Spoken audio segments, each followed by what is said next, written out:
It's like that scene in Jurassic Park. You might actually have dinosaurs on your dinosaur tour. Hello. What are you doing? There you go. That's your opening.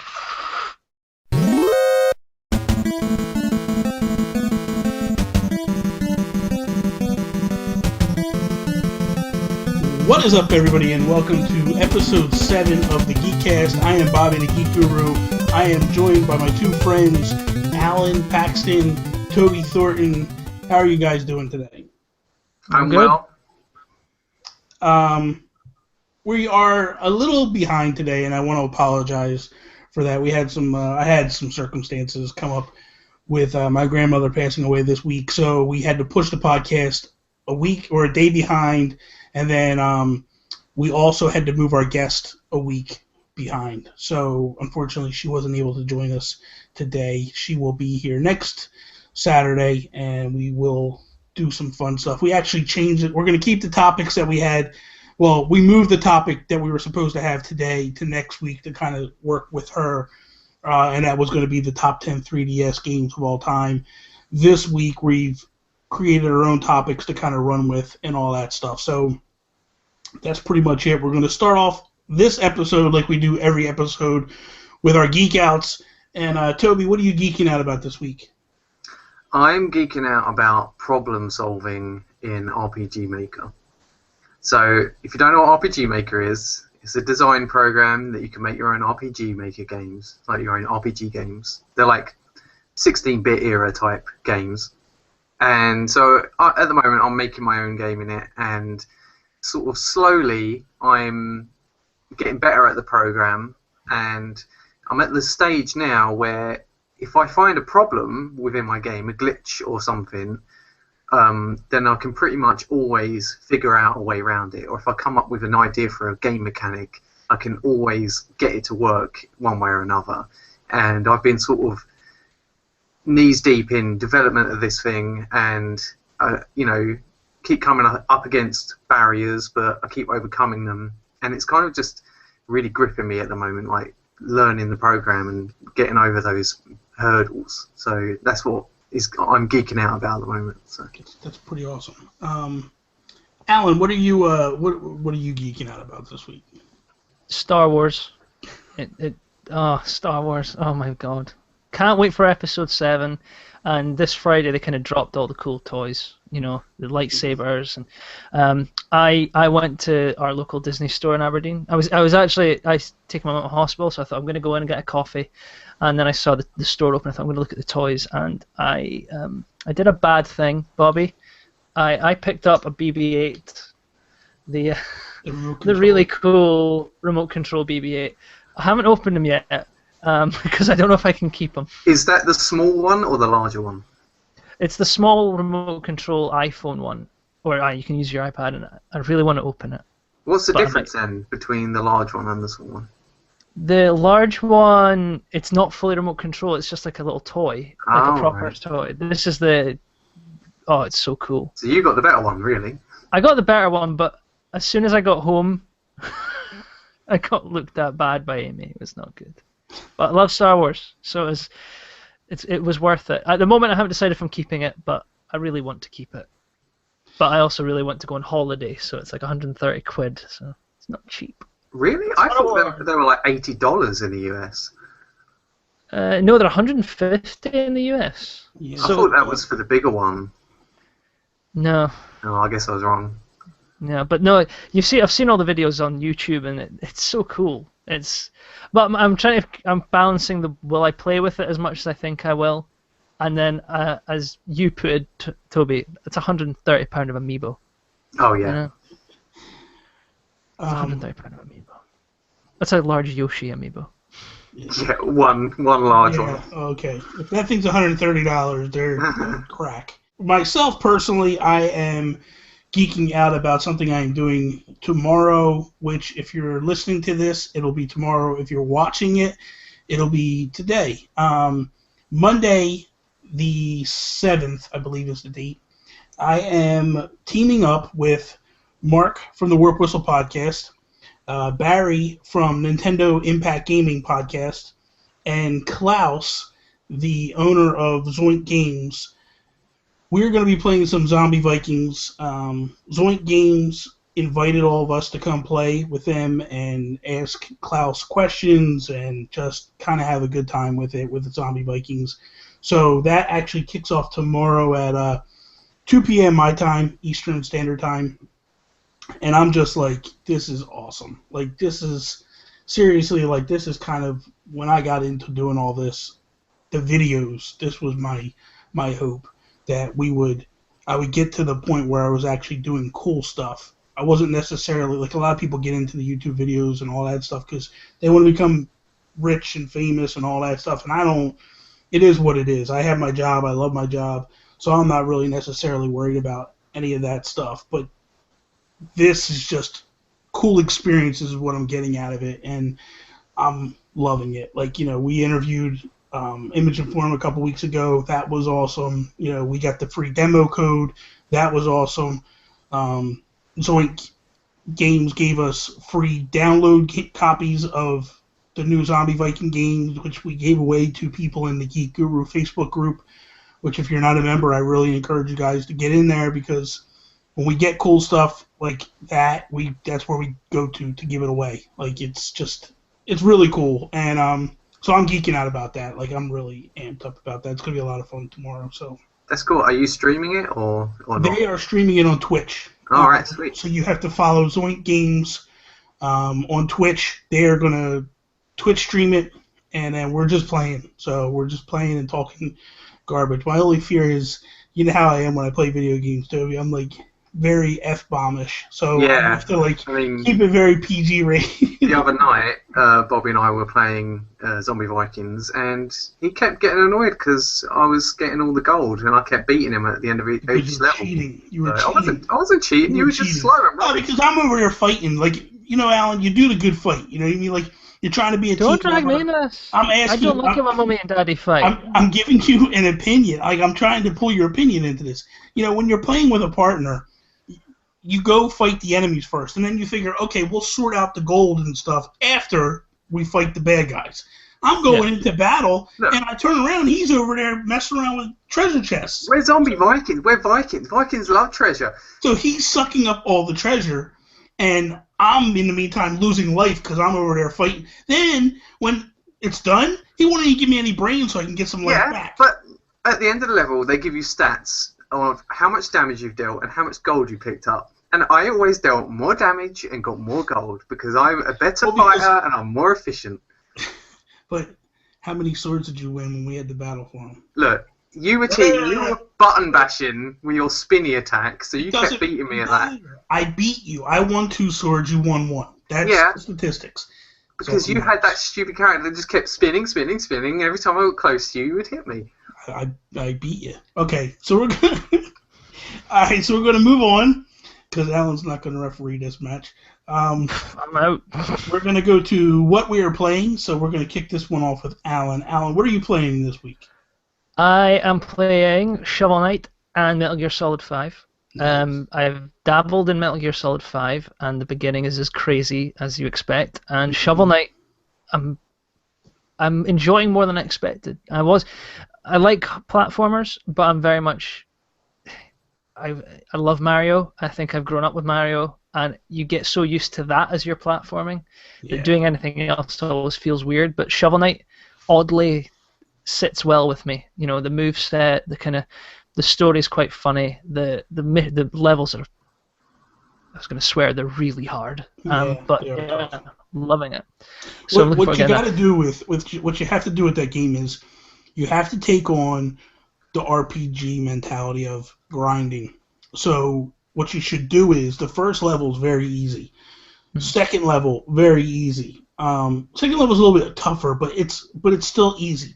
Accumulate all the gold and stuff you can, all the jewels and stuff you can, and then go to the town and continue to try to upgrade your weapons and all that stuff. And try to get like the chalices and stuff like that. Because once you get to that point where you get the chalice, it's like a life replenishment in Zelda. So when your energy gets down, you take a sip of that stuff and you're good to go. So that's what I found. Like, because I had a real struggle with it when I first started playing. And then once I started getting into the grinding aspect, I really started doing good with it. I haven't. I've skimmed the surface, but yeah, like you're saying, the first two if you want levels, are quite Yeah. easy. I think it's to lull you in, and then they're going to start hitting you over the head with it. Yeah. Metal Gear, I would like to have spent more time, but I'm actually staying away from home. Don't have my PS4 with me. But what I've played and what I've seen, I like what I'm seeing. This kind of way of attacking a mission. Mm-hmm. It's literally because of, right, you go over there. There's guys over there, but you figure out how you do it. I like that. I always felt the old Metal Gears were very much, right, you go here, but you've got to get there almost our way. Yeah. You may have some like multiple paths to get there, but it's in essence we're controlling it. In this one, it's all about how you want to attack a level and how you want to deal with it. And I can't wait to just start attaching the Fulton to everything. And yeah, the thing with that game is just the way it hit me this morning when I was playing it. The original Metal Gear games came off very like you're in a movie, like you're playing a movie. This comes off like you're watching a TV show. So, because if you notice, like when you start every mission, the credits are rolling, and then when you end a mission, the credits roll. So it's almost like you're on a television show as opposed to a movie. But that said, I'm about 7 missions in on it, and I'm loving it. Like, this game is phenomenal. Like, it looks gorgeous. The beginning is real weird, and when the game started, I was like, man, I don't know if I'm going to like this or not. Like, it was real strange, real superhero-esque, like, a lot of weird comic book type stuff happening, and I was just like, man, I don't know. If this is the way this is going to be, I don't know if I like it.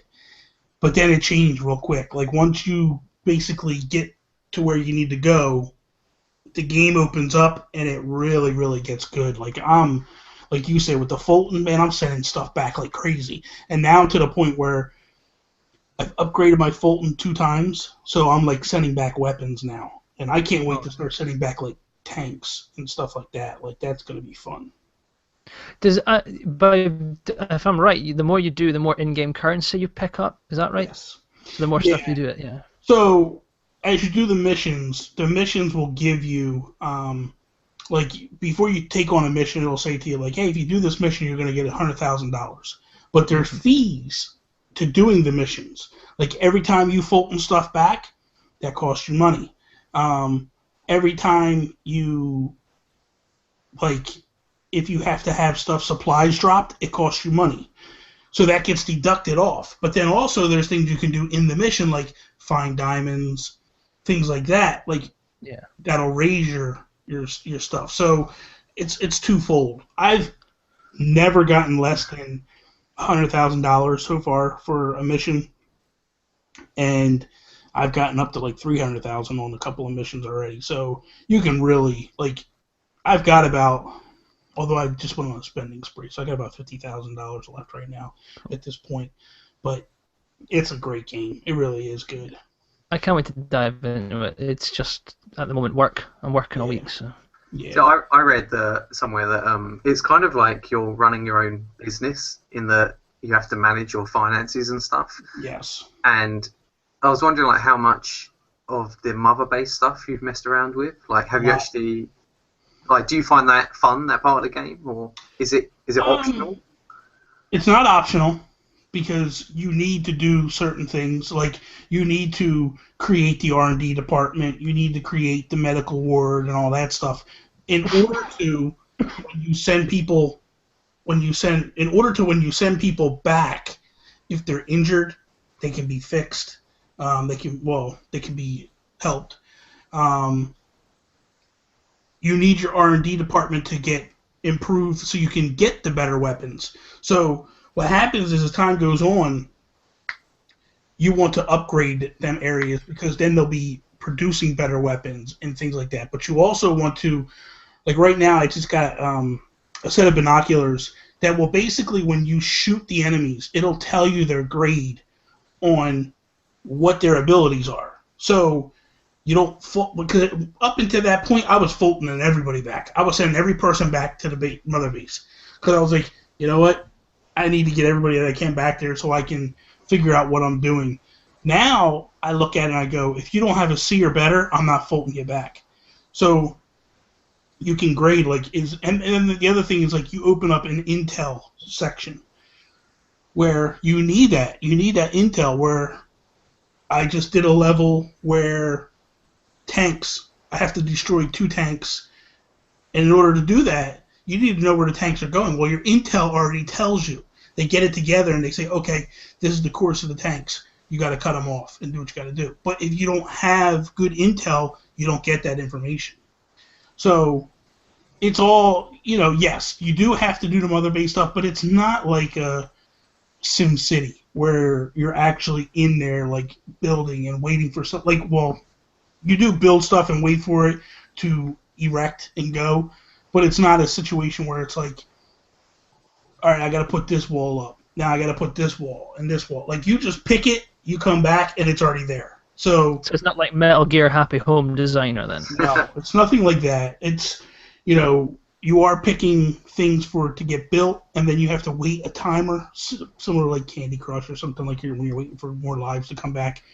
It has a timer set up for each thing, and then once that timer hits, it tells you that section's been built, and when you go back, it's there. Like, there's a training area that I just unlocked, so you go in and you have to, like, shoot targets and stuff like that. Like, it's cool. It's yes. Now, the part that has me confused is this new bit of news that came out where it's kind of like a pay-to-play type deal. Yeah. For that's the bit Base. that I'm still a bit foggy on, but yes, that I'm not 100% sure how that's going to work, but I'm not even worried about it. Like, right now, I'm just enjoying the solo player campaign. Like, I would really hate to think that, like, at any time, you guys could just come in and demolish my base and take everything, and I got to start from scratch. I would say that would be something you'd have to opt into. Yes, I would hope that would be the case. I haven't opted into any of that yet. Maybe after I beat the game, then maybe that's something that'll make the game cool further on. We should also remember it is Konami, so they may just do it anyway. I mean, I can see it like it being interesting. Like, it can become part of the actual game itself. Like, yeah. Your in real life, your base might get attacked by strangers, so you might just have to deal with that. Yeah. But I can see how it would get annoying if you weren't expecting it. That's all well and good if that's something that you can get into for multiplayer. But if I'm playing a single-player campaign, I don't want to have to deal with that. Like, I just want to play the campaign through, beat the game, and then look at things at that point and say, okay, do I want to keep playing Metal Gear, or do I want to move on to something else? Yeah, I mean, like, how many times would your base be able to get attacked? Like, can people attack it constantly? Because if you had a lot of people that didn't like you, you could be out trying to do your missions, and then they just come and wreck your base. Exactly. Now, I've done 7 missions. I've put probably, I want to say, 10 to 12 hours in, and I've got 5% of the game done. So I'm wondering, like, man, this game is going to be huge. Like, it's going to be a big game. But it's a really good game so far. I'm loving it so far. And the cool thing is like, look, let's say you get stuck and you can't get through a particular spot. Like, I spent a lot of time on this one mission. I could not. I kept getting seen. I couldn't figure it out. But after you die about 3 or 4 times, it does something similar to Super Mario Brothers, where you can put on what they call a chicken hat, and the enemies can't see you. I remember that. Yeah. For up to 3 times. And it's kind of cool. I haven't used it yet, and I don't want to use it until I hit something really hard, but it's an option that's there. So it's nice because if you're hitting an area that you just want to blow through the next time, like if you're getting snagged up, you can keep pushing through. So it's kind of cool. How many different environments have you seen so far in the missions? Because it's all the same. Because I was concerned that it might get a bit samey, like going out into the desert and just. You're constantly in the desert. You're constantly in the desert. You're in Afghanistan the entire time. So, but they're dropping you into different areas or different zones of Afghanistan. Yeah. When I reached Mission 7, it was the first time I got to something that I had been to buildings already and been to areas already. But it was 3 small tactics I had to do in order to do it. That opened up. But when you went into the missions before, they zoned you off where you couldn't leave the areas. these 3 missions combined, you realize how big the area really is. Like, this place is massive. So I think occasionally they're going to have you pop back into areas you've already been into, but it's... I mean, there are other areas in the game. Isn't there like a jungle area? It's not all set. I haven't gotten to any of that yet. I'm pretty sure it's not all set in Afghanistan. I think there's other areas of the world you go to, but... Yeah. So far, that's all I've gotten is Afghanistan, so I'm not sure. Because right now you're fighting the Afghans and the Russians. So right now that's just where we are. I don't know. I mean, if it does open up and go someplace else, that's fine. I would think that you would, because you can buy different types of camouflage. What's the point of buying all the camouflage if you're just in the desert? That don't make sense. So I've been kind of staying away from like what the media has, and like Greg Miller's got like 70 hours in. He's Twitch streaming all the time. I don't want to see that. I don't want to see that. I'm avoiding spoilers too. Yeah. Actually. You know, it's the same thing with Super Mario Maker. Like, everybody's posting stuff. Like, I don't want to see it. Like, I'm sick of seeing Mario Maker. I don't want to see it. I'm like, I just want to enjoy it when it comes and have a good time with it. So, Toby, what are you playing? Well, I'll keep it brief because we've been chatting a while now. But I've been playing Until Dawn. Oh, how is that? It's really good, actually. So it's basically a teen horror film. It's like an interactive film, pretty much. It's got very light gameplay elements, but it's really like immersive. Like, the graphics are amazing, and all the characters, like, they are actually based on the actors that are playing them. So it's believable in that way as well. But it's just so dark and scary. And we had so I was playing it, and there was me, Karina, Becky, and Mike, and we were all like watching, and so I was in control of the game. But like, every time a major decision came up, we'd sort of take turns in deciding what decision we'd make. That's cool. So it's like I think it's a good sort of group game experience as well as a solo one. So in that way, like, there was a bit at the start of the game. It's not really a spoiler because it happens in the first 5 minutes, where you're in like a cabin in the woods, and you hear a noise outside, and your friend goes out there on her own, and you have to go and look for her. And there's a bit where she falls off the edge of this cliff, and you fall off with her, but you grab her hand, and you're grabbing onto the cliff itself. And you've got a choice of whether you let her go, or you grab someone else's hand that's at the top, and you don't know if this person is good or not. So, and I was like, I don't know what to do. And Karina said, just both of you drop, and both of those characters died at the bottom. I'm pretty sure that's what would happen either way, because that's like the prologue. Yeah, because I talked to, I didn't talk to, I listened to Colin Moriarty talk about it this morning, and he said no matter what you do, both characters die at the beginning. Yeah, so, but like, there's a lot of like instances where you can say, oh, I want to be stealthy and quick, like stealthy and slow, or be a bit quicker and risk like falling over or something like that. And there's like these little decisions that affect what happens in the story and the gameplay. And there's like so many different characters that you play as, and if you foul with one character, if that character dies, they stay dead, and your story just keeps going. Wow. So I think it's going to be a really good game, and we're going to play it every time Becky and Mike come around. It's sort of our little play in the dark, scary game that we do at the moment. That's kind of cool. I've been thinking about getting it. I don't know if I'm going to get it or not, but I've been thinking. I'm so tied up with Metal Gear, I don't know if I can. It's a really scary game, though. There's a lot of like jump scares in it. Mm-hmm. Nothing like majorly scary has happened yet, but the little jump scares, there's a lot of those fake scares where somebody's wearing a mask just to play a prank or whatever. Yeah. But those scares, they still just make me jump. Like, and we're always on edge because it's so dark, and you see little things in the woods and that. And it's just, it's it's like going to see a really scary film, but you're in control of it, which is even scarier. So. Yeah, exactly. For myself, just real quick, again, I'm playing Metal Gear Solid 5. I'm playing Zombie Vikings. I love that game. I think the game's a really well-done game. It's a lot of fun. Toby and I did some co-op. We enjoyed it. I enjoyed it. I mean, regardless whether the bickering and stuff you heard earlier. Like, I had a good time. Yeah, it was fun. It was fun. And then the last one I just bought this morning was Runbow. I like the game.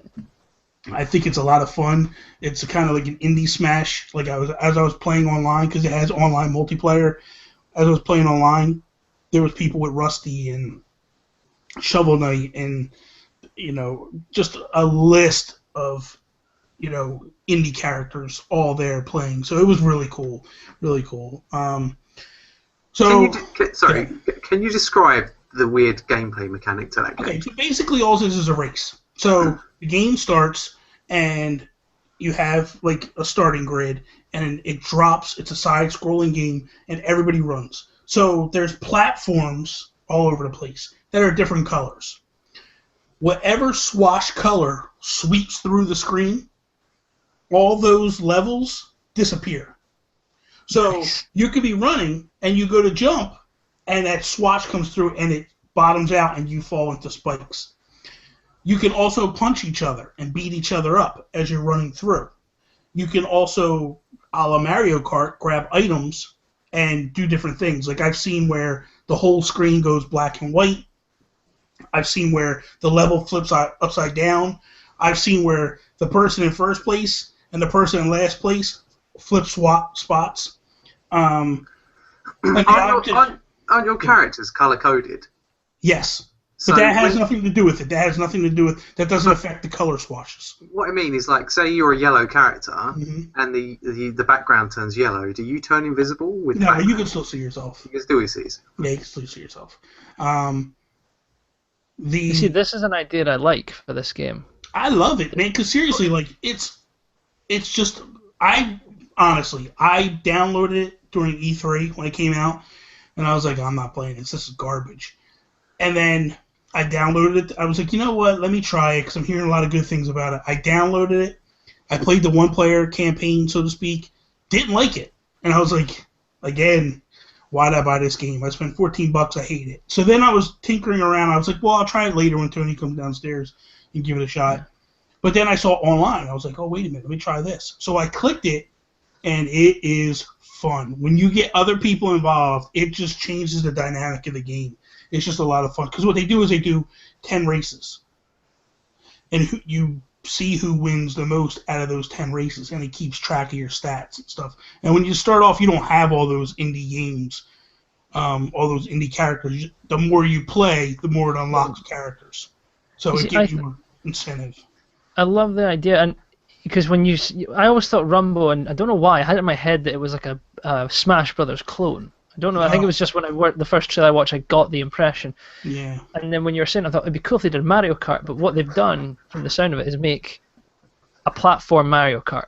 Yes. And now all I can think about is, can you imagine what that'd be like with a Nintendo skin, like Smash Brothers? Here's the thing. With this. Here's the thing. First off, it's Nintendo exclusive. So that was the other reason why I bought it. I was like, you know what? I'm a Nintendo fan. I want to support them. These guys made this game strictly for Nintendo. I'm buying it. So I bought the game, and honestly, like, you play it, and it's really, really fun. Like, soup to nuts, just a really good game. But what they did was they brought the indie characters in. I don't think they're going to tie in with Nintendo characters, which I'm fine with that because we all love the indie scene. So you're getting all those characters that you love, like Rusty from SteamWorld Dig and Shovel Knight, and the two Lucha Libre from I was going to say from Guacamelee, yeah. Yeah, and there's just so many of them that it's awesome. It really is cool. So, all right, so let's move it along. Right now, we want to move into our first topic. Our first topic is basically, what is your favorite video game console ever? And we just want to kind of see what everybody thinks and talk about it. What made it your favorite game or your favorite gaming console ever? So, Alan, we'll start with you. Kick it off. What is your favorite console? I didn't even need to think about this long at all. And for me, can I just guess? You can go, Toby. Yes. Is it Dreamcast? No. In your face. No. Love the Dreamcast, though. You love to bang on about the Dreamcast. It's underappreciated. Like the Wii U, they share that. Stop it. Go ahead.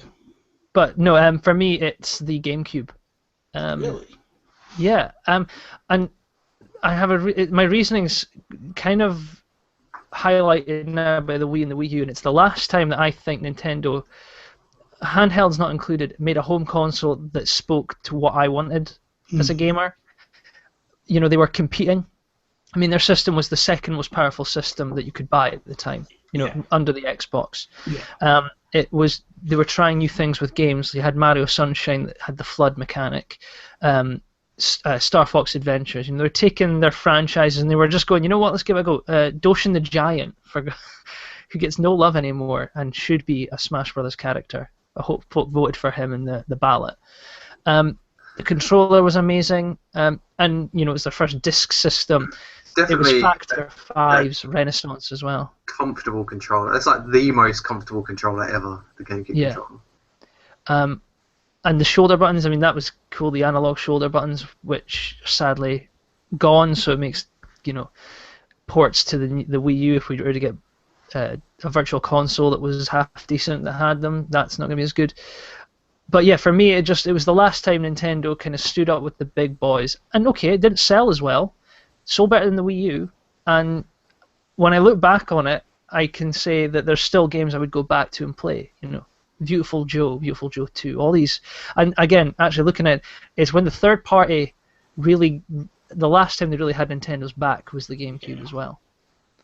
So for me, it's the most well-rounded Nintendo system since kind of the NES, SNES era. Yeah. Toby, how about you? What's your favorite system? I'm probably going to catch some flack for this, but I'm going to say the Nintendo Wii is my favorite. Really? Yes. Because, for a number of reasons, the main one is probably just nostalgia and the fact that it's the first console that I could pay for with my own money. Mm-hmm. So I was probably about 18 when it first came out, and so I went out and I got it at launch day. It's queued up at 5 a.m. in the morning. It's the first time I'd ever done anything like that. I came home and I had Wii Sports and I had Twilight Princess.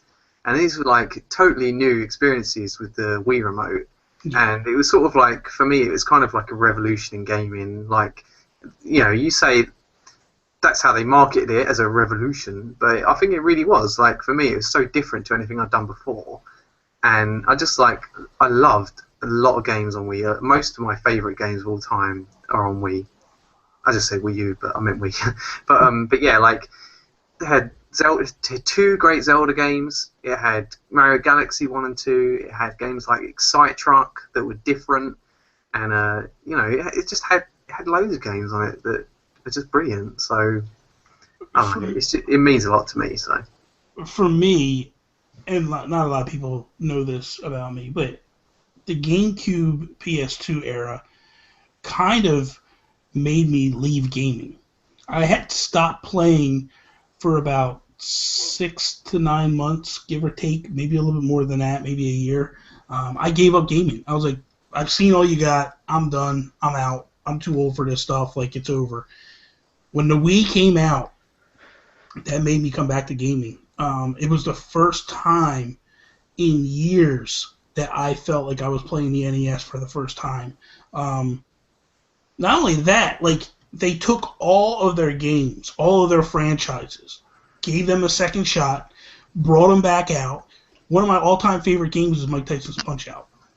We got a brand new Punch-Out, you know. And it took all those characters from the original Punch-Out, a couple from Super Punch-Out, ramped them up, and threw them in a game. So that, to me, brought me back. So, you know, the Wii isn't my favorite system of all time, by any stretch of imagination. But I can see why people would call it their favorite, and anybody that knocks it is just fools. You know, I think that, for me personally, like, I see why people got upset with it, but at the same time, like, game-wise, the games that came out were just phenomenal. They were really so many good games, right? Galaxy 1 and 2 were amazing 3D Mario games. When I played that Mario Galaxy for the first time, I was like, they're taking elements from old school Mario games and putting them in a 3D nature. Like, that was just awesome. Twilight Princess, awesome Zelda game. Punch-Out, you know, the sports game. Metroid Prime 3 and Zack and Wiki. Yeah, there was a lot of good games. A Boy and His Blob is a standout for me as well. Yeah, Love. and they brought back, for me, I love Mega Man. They made 2 Mega Man games specifically for that console with 8-bit era glitches, like slowdown and stuff that took place. They specifically made that to give the same feel. I like that system a lot. It was a good system. For me personally, hands down, best system ever, the Super Nintendo. That system to me it took everything that was great about the original Nintendo and just amped it up. It took everything that you loved about the original and just put on beautiful graphics and just amped it up. And that's the one time, that's the true last time, Alan, that they were competing hardcore and they had true third-party support. They went head-to-head with Sega on advertising, on everything. And they, not only that, like, every game that hit Sega hit the Nintendo, the Super Nintendo as well. It was, like, Capcom was clicking on all cylinders at the time. All of the Square Enix games were clicking on all cylinders at that time. Like, that was the ultimate, to me, the ultimate system. It was just, you can't go back. Like with the NES was as great as it was. There was a lot of garbage on the NES as well. But the Super NES, as much great games as there wasn't that many flops among them. So that's why I call it my favorite system of all time, because I feel like what I loved about the NES just got improved with the SNES. You could say they made it super. Yeah, see what I did there. So clearly we're all big Nintendo fans, but Yes. can we just have a whip round to see what our favourite non-Nintendo console is? Okay. I will not go first. For me, well, let's put it this way. I've never owned an Xbox, ever. Xbox One is the first console from Microsoft that I'm considering owning. I've played every console that's out there. I don't like the controller of Xbox that much. I don't like the fact of... Okay. So I'm talking about your favourite, Bobby, not your least favourite. No, I'm just saying, like, because I want to... Where it's kind of hard, where for me it's... Like, I've always looked at it as, this is the past. Now I kind of, like, grab every system that I can and just go with it. But in the past, it was... The third parties are going to be on both systems. Which one looks better? This was going back to the Sega and Nintendo stuff. And then when Sony and Xbox came out, like, I've always bought a Nintendo because it's a Nintendo box and I love Nintendo and I want to play the Nintendo games. Between Sony and Xbox, what are the two? I always look and say, where are the... I'm going to get all the third parties on both. So now I need to look at the first party exclusives. I've always been a Sony fan in terms of their first party exclusives compared, because until recently Xbox really didn't have that many first party exclusives. It was basically just a third party machine. Right now I'm loving the PS4. Like, I just think that system is the perfect console as of, so for me, yeah. I mean, the PS2 I enjoyed. Nothing really grabbed me and made me love it. Same thing with the PS3. Like, I enjoyed it. But the PS4, like, I really love this system. So I'm going to say PS4. I'm going to go and prove Toby right. I'm going to have to say it's the Dreamcast. I think again, it's probably rose-tinted glasses. I think, like everything, if you go back now and play it, it won't stand up. But at the time it came out, what it was amazing. It was that, Crazy Taxi, Jet Set Radio, the Sonic Adventure. Okay, Sonic Adventure is not a great Sonic game, but at the time it was Sonic in 3D. And again, it felt like it was. We all knew Sega were in trouble. You could be the biggest Sega fan and knew they were in trouble, but it felt like they were kind of having fun almost with that system. I mean, Seaman was crazy. Everything about that system just is of its era, and like the PS4 is great, I love it, but it's not doing anything overtly unique that like the Xbox doesn't do, or the Wii U it doesn't do. And the Dreamcast for the time, you had the modem. I remember I watched Space World through my Dreamcast using my 56k dial-up modem, and the playing Quake 3 on the Dreamcast with the mouse and keyboard. Those are memories that just stand out. But I'll always remember it was my first Sega system, was buying it, and I bought it from Toys R Us, which was just weird for me. And I got it home, hooked it up, and played Crazy Taxi. And you've got The Offspring blaring through your TV, and That's you're just a classic. I know, and that for me just summed up the fun of that system. I've got one. I'm doing this from my room. You can see the amiibo underneath. I've got all my old consoles under my bed in storage, and my Dreamcast is there waiting to get hooked back up, and I can't wait to do that.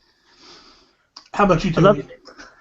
Well, so yeah, at the moment I am really enjoying my PS4, and it's probably the console that I play most at the moment. But I'd have to say my favourite non-Nintendo console is the PlayStation 1, purely because it's got the most decent games on it. Like, I've played a lot of PS3 games, and I've played a fair few PS4 games. I mean, my PS4 collection is growing, but it's still pretty early in the PS4's life cycle. But the PlayStation 1, I've got more PlayStation 1 games than any other console that I own. And there's just so many great games. You've got all the Final Fantasies that came out on it, which are all great. You've got all the Resident Evils, you've got Silent Hill, you've got your Crash Bandicoots, you've got your Gran Turismo. There's so many great franchises that started on the PlayStation 1. And there's a lot of hidden gems on there as well. Like Alundra is one that a lot of people haven't heard of. But it's basically like an action RPG, a bit like Zelda, but a bit more sort of hardcore and creepy. But yeah, there's so many good games on PlayStation 1. I'd definitely go for that. Yeah. I mean, the PS1's responsible for some of the biggest franchises we've got now. Definitely. Like Resident Evil and Metal Gear Solid 1? Metal Gear, yeah. Although that was NES. Yeah, but I mean, like the Metal Gear Solid series. So moving along, our next topic is going to be Mario-esque related. As you know, we love Nintendo. So basically, is where do we want Nintendo to take Mario next? Do we want it to move away from the new Super Mario Brothers style? And then what do you want from the 3D formula per se? So, Toby, since you kind of came up with this idea for this question, I'm going to kick it to you first. What are you looking for next with Mario? Well, so as we all know, the new Super Mario style has been around for a long time now. Started on the DS, and then the Wii, yes, and Wii U, and even is it on 3DS? Is the new Super Mario Bros. 2? Super Mario Bros. 2, yeah. Yeah, but it's the same formula. It's the same formula, same art style, and they're great games.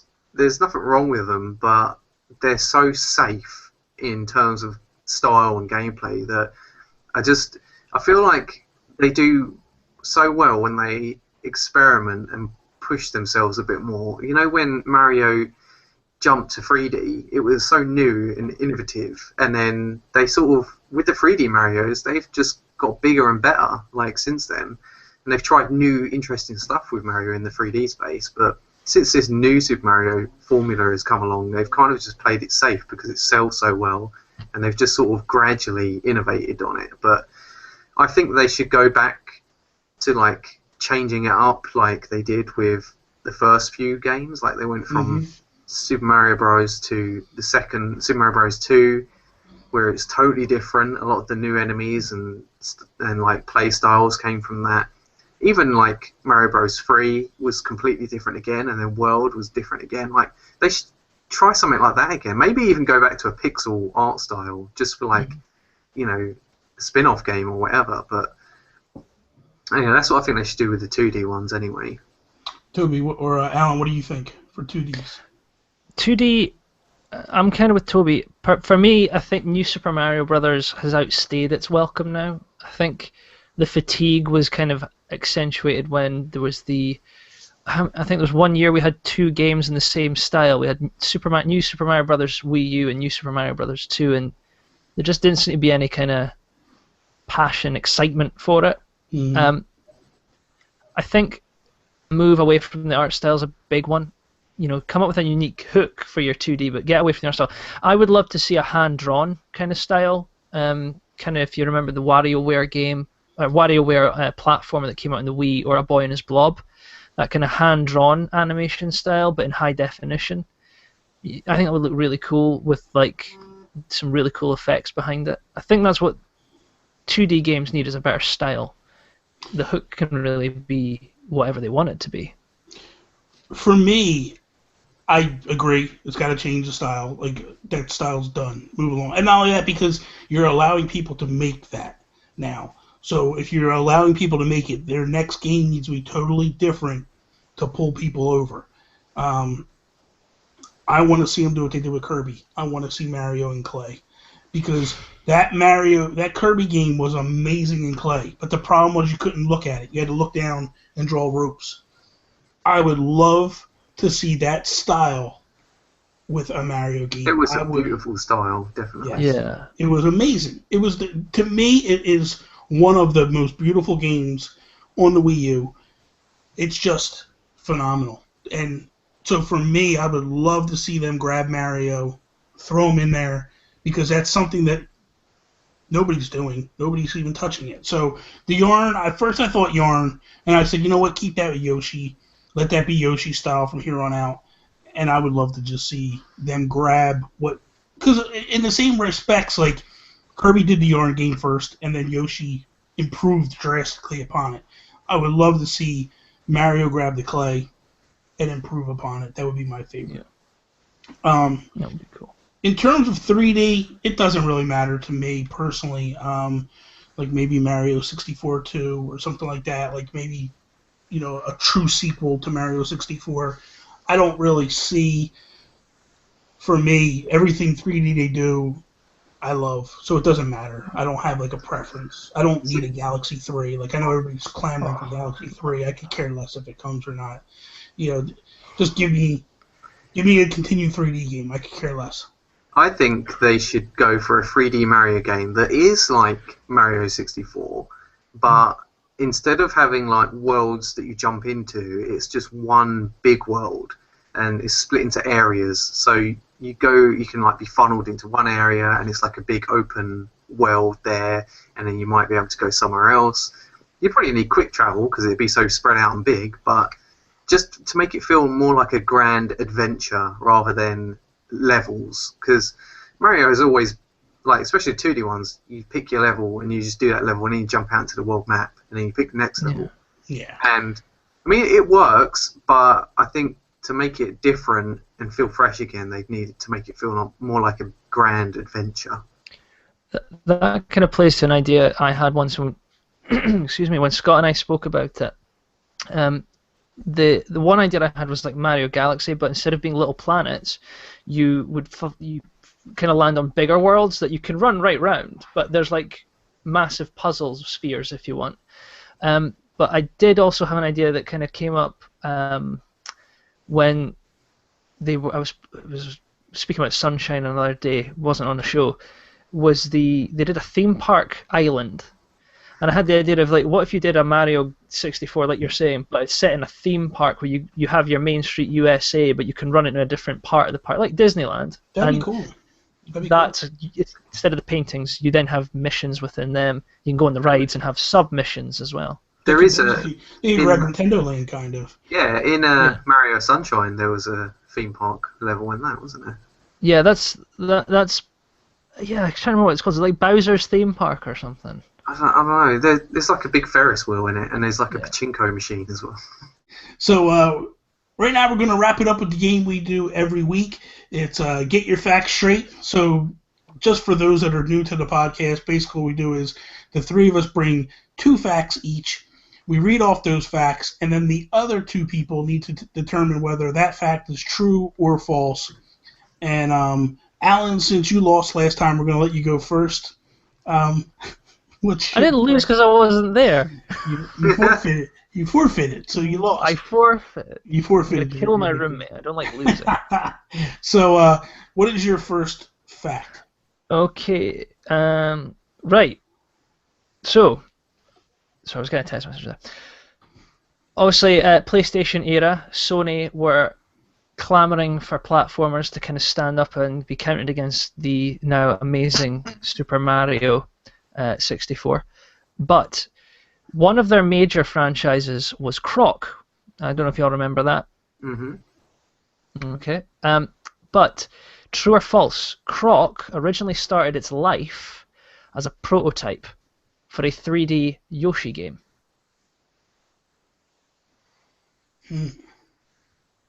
I'm just gonna straight out say that's false. Yeah, I don't believe that. It doesn't seem right to me. Doesn't sound right to me. Yeah, I'm gonna say false. Okay. It's actually true. Is it really? What? It is true. No way. The concept I have it here. Fun little facts about Croc, as it's called. The concept behind Croc was first pitched to Nintendo. The idea was to create the first ever 3D platform game, and the main protagonist was going to be Yoshi. Once the deal fell through, Argonaut recreated the character into Croc. Gennaro Croc. Gennaro Croc, yes. Yeah. Toby, what's your fact? Alright, so we all wind our internal clocks back to when we was children. Maybe you were in your early mid-20s, Bobby, right? When Sonic, when Sonic first came out. Wow. Okay. So when you turned on your Sonic game, you heard the Sega, that classic chant that we all know and love. Well, it turns out that one sound, that one sound bite, takes up 1/8 of the entire memory of the original Sonic the Hedgehog game.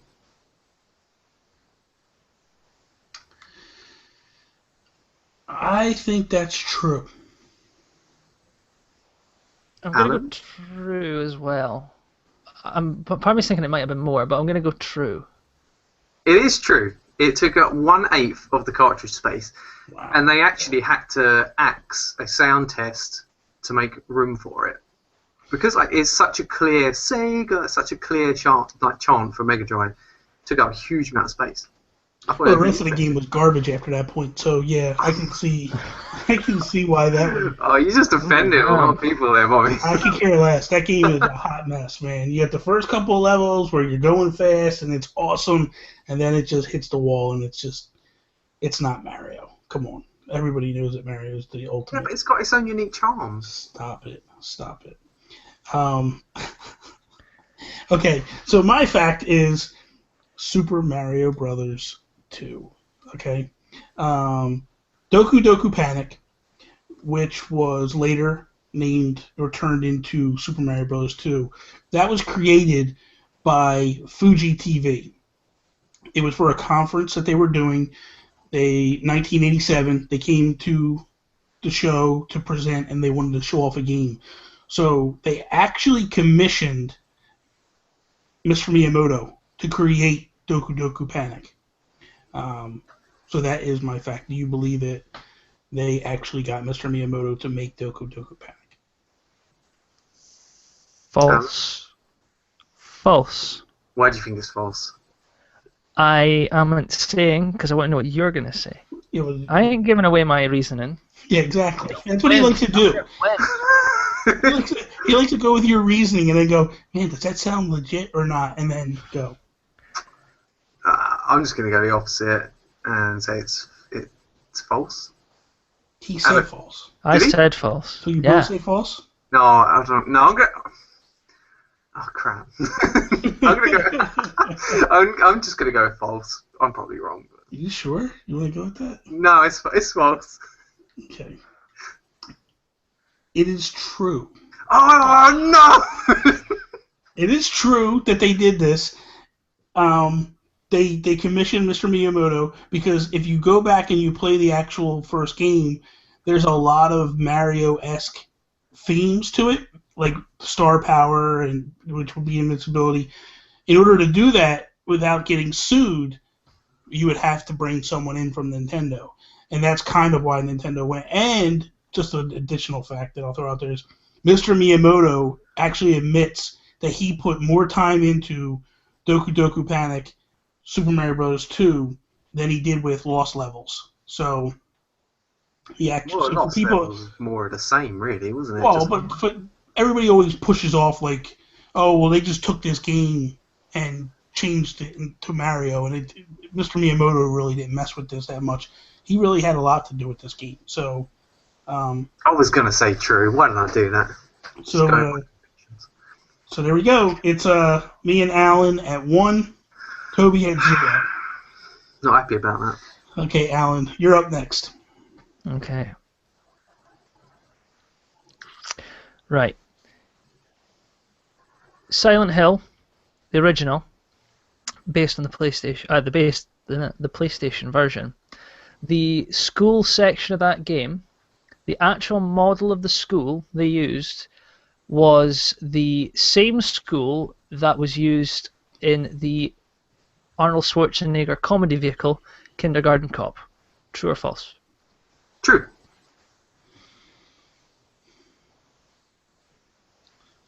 Really quick. I'm gonna say true because you answered that way too quick, like you know the answers. I'm gonna say true. Yeah, it is true. Yeah. It's true. Oh god. Okay. I should have gone with anyone else. I shouldn't have been so quick then, so confident. That's the problem. You blew it out there, man. I did, didn't I? You killed You've yourself. got no poker face, Toby. Nope. Exactly. There's no bluffing with your It's muffin. my go. It's not. Listen, it's not who gets the question right first. It's who gets it right. So keep that in mind. This is a. Wait a minute. This is more than just know your facts. It's also like a poker game too. All right. So go ahead, Toby. What's your? I'm gonna sling another Sonic one out. I'm the Sonic. You fact and your man. Sonic stuff. Come on, man. I know how much you love it, Bobby. I hate it. Go ahead. There's so many photoshops coming. With That's why you we told you. rolling That's around why we told you Sonic. to do the one of him with Sonic because he's like, I think he's a closet He's on Sonic fan. All right. So, in the original Sonic on the Mega Drive, when Sonic, in fact, not just in the original Sonic, in other Sonic games, you may have noticed that when Sonic stops abruptly, he makes a screeching noise with his feet, and it sounds like a car. So the reason why that is because in the original Sonic, they borrowed a sound effect from Outrun, and that sound effect of a car screeching around a corner is the same one used when Sonic comes to a drastic halt. And then from then on, they've used the same idea. I'm gonna say true. No, no, I am gonna say true, but I kind of wanted to answer like that to be kind of like Toby. No, I'm gonna say true. I'm going to go true as well. That kind of era, that sounds like something they would do to recycle and make the most of the assets they had. God damn you, it is true. I'm steering clear of Sonic facts in the future. Let's please back. Not done me well this time. Exactly. Okay, so right now the score is I got 3, Allan has 2, Toby has 1. So Allan, I can't win now, can I? you can't win, no, but Allan can tie me. Go on, Alan. Keep your I'm gonna facts. help you. I'm gonna help you out, Alan. Keep your extra facts there because I might have you do a tiebreaker one, Toby. I know you have a list of them over there. Okay, so Metal Gear. We're going to go with the original NES version.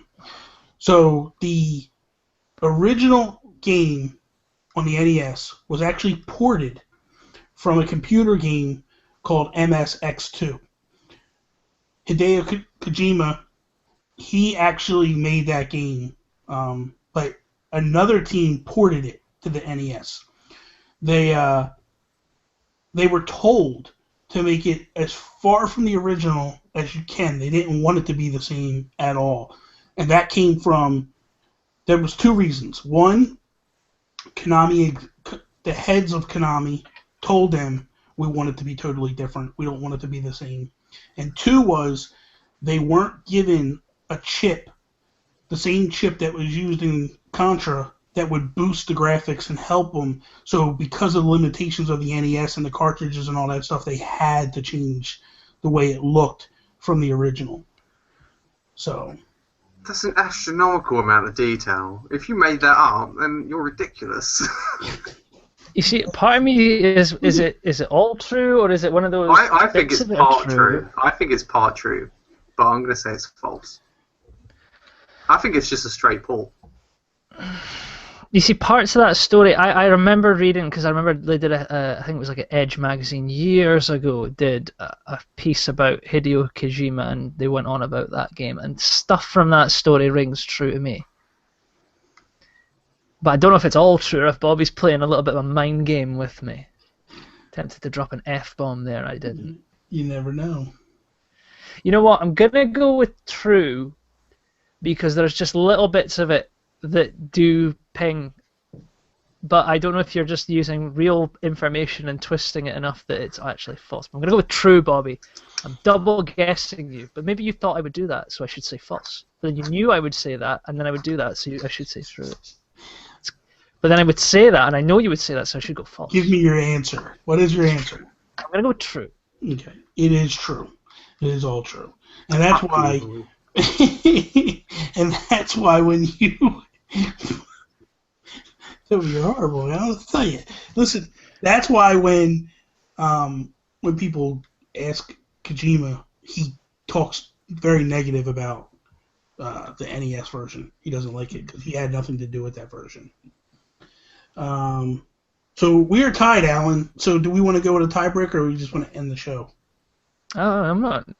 Hey, just because you're scared. Somebody's got to win. Okay, go ahead, Alan. Or go ahead, Toby. Give us one more fact. Alright, so here's a good one. You're going to love this one. It's another Sonic one. Oh, good God. Come on. So, Sonic CD. You might not be familiar with that game, but Sonic hates that game so much that if you put the controller down and you're near a ledge, he will stand there idle, and if you leave it for long enough, he'll commit suicide and he'll just jump off the edge and he'll die. Wow. True or false? You are one twisted son of a... If that turns out to be false, you've got a sick, sick mind. He hurls himself to his doom because he's bored. Yep. Because he hates the game. That's some meta stuff right there.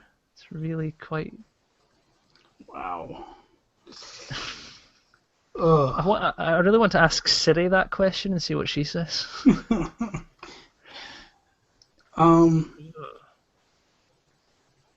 I don't know. That's a tough one.